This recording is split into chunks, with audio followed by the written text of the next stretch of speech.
নমস্কার, ক্রেভতে ক্রেভে চলে এসেছি আর একটা নতুন ভিডিও আর একটা নতুন রেসিপির সাথে। আজকে দেখাবো একদম লাল টুকটুকে ডিমের ঝোল। এই রেসিপিটা আমি বানিয়েছি মাত্র 10 মিনিটে। তো তাড়াহুড়োর মধ্যে যখন কিচ্ছু রান্না করতে মনে হবে না, এই একটা ডিমের ঝোল করলেই ব্যাস রুটি, পরোটা, ভাত যা খাবেন চলে যাবে। রেসিপির প্রথমেই আমি এখানে ডিমগুলোকে সেদ্ধ করে নিয়েছি। ডিমগুলো সেদ্ধর পর কড়াইতে তেল দিয়ে এটাকে আমি ভেজে নেব। লাল টুকটুকে করার জন্য এখানে একটু টাইম সাপেক্ষ, বেশি না, 2 মিনিট দিলেই হবে। কড়াইতে ডিমটা দিয়ে ওপর থেকে হলুদটা ছড়িয়ে দিতে হবে। তারপর আলতোভাবে পুরো ডিমটাতে হলুদটা কোট করে গেলে ওভাবেই রেখে দিতে হবে 10 সেকেন্ড। এইভাবে একদিক 10 সেকেন্ড হলে তারপর আবার অন্যদিকে একটু সামান্য পাল্টে দিয়ে আরও 10-20 সেকেন্ড ওয়েট করতে হবে। এইভাবে আলতো দিকে এভাবে নাড়ানাড়া করলে এবং লো মিডিয়াম ফ্লেমে করলে দেখবেন ডিমটা একদম লাল টুকটুকে হয়ে গেছে। এটা দিয়ে ডিমের কারিও বানাতে পারবেন, খুব সুন্দর লাগে। ডিমটা এবার ভেজে তুলে নেওয়ার পালা। তারপর বাকি অংশে আমি দিয়ে দেব আরও একটু সর্ষের তেল এবং দিয়ে দেব পেঁয়াজ কুচি। একটা বড় সাইজের পেঁয়াজকে ছোট ছোট করে কুচি করে নিয়েছি।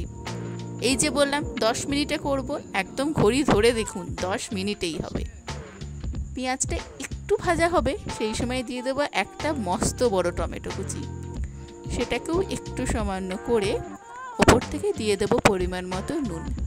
নুনটা দিলে তাড়াতাড়ি টমেটোটা গলে যাবে, সেই জন্য ভালোভাবে নুনটাকে মিক্স করতে হবে।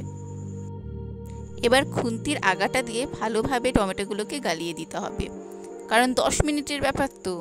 দিয়ে দেবো ওপর থেকে অল্প সামান্য আদা রসুন বাটা। সেটাকেও এর সাথে ভালো করে মিক্স করে নেব। 1-2 মিনিট পর যখন আদা রসুনের কাঁচা গন্ধটা চলে যাবে, সেই সময় দেব গুঁড়ো মশলা, হলুদ, লঙ্কা, জিরে, ধনে পরিমাণ মতো দিয়ে দেবো। হলুদটা একটু কম ব্যবহার করবেন, কারণ ডিমে প্রথমে আমরা একটু বেশি হলুদ দিয়েছি। এরপর ভালোভাবে একটু মিক্স করে আর একটু সামান্য তেল ছড়িয়ে দেবো ওপর থেকে, তাহলে কষাটা ভালো হবে।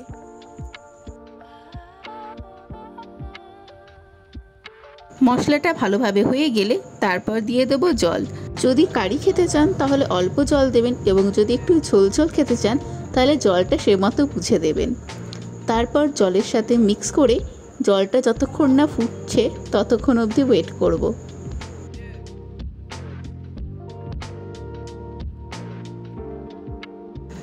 এই যে জলটা ফুটতে শুরু করেছে এবং ফুটতে ফুটতে প্রায় একটু কমে এসছে, সেই সময় ওপর থেকে দিয়ে দেব ডিমগুলো এবং একটু সামান্য গরম মশলা। পুরোটা দিয়ে তারপর সঙ্গে সঙ্গে গ্যাসের ফ্লেমটা বন্ধ করে দেব। তাহলেই হয়ে যাবে আপনাদের একদম চটজলদি 10 মিনিটের ডিমের কারি। রেসিপিটা ভালো লেগে থাকলে তাহলে একটা লাইক এবং সাবস্ক্রাইব করে দেবেন এবং আমাকে জানাবেন কেমন হয়েছে।